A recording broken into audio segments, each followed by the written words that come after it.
Alors aujourd'hui on s'intéresse à la suite du chapitre de probabilité, après avoir vu ce que c'était qu'une expérience aléatoire, ce que c'était que les issues, c'est-à-dire les résultats d'une expérience aléatoire, et puis comment calculer leur probabilité.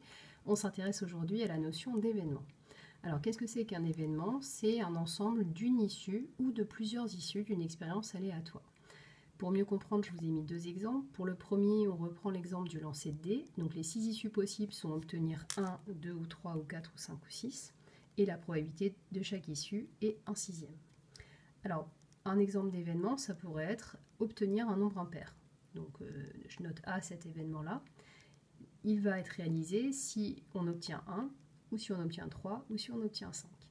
Pour calculer la probabilité d'obtenir un nombre impair, je peux le faire de deux manières. Soit je me dis qu'il y a 3 chances sur 6 d'obtenir un nombre impair, donc je fais 3/6, ça fait 1/2.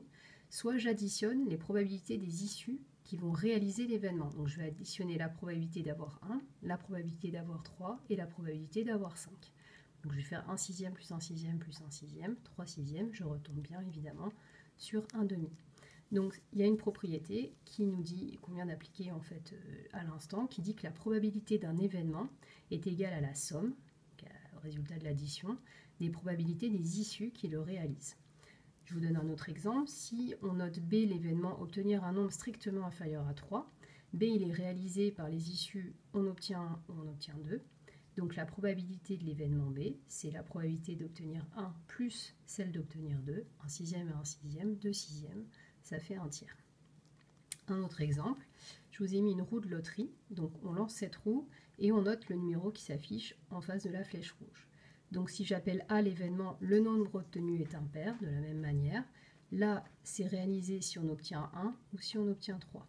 Pour obtenir 1, on a une chance sur 6. Obtenir 3, on a une chance sur 6. Donc ça nous fait 1/6 plus 1/6, 2/6, ça fait 1/3.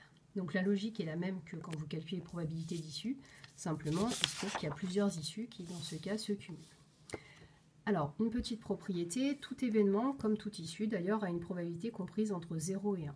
Donc, il faut bien voir, je pense que vous l'avez déjà bien senti jusqu'à maintenant dans les exercices qu'on a fait, donner la probabilité d'un événement, ça revient à lui associer un nombre sur une échelle de 0 à 1 pour exprimer un peu le nombre de chances que cet événement a de se réaliser.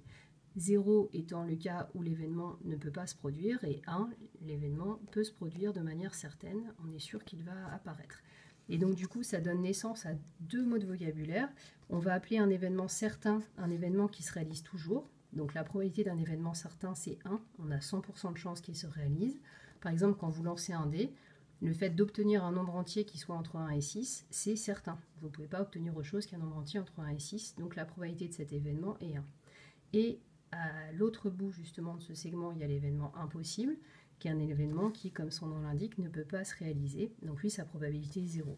Toujours pareil, si vous lancez un dé, obtenir le nombre 8, c'est un événement impossible. Donc la probabilité de cet événement, c'est 0. À vous de jouer maintenant avec les exercices du jour pour voir si vous avez tout bien compris.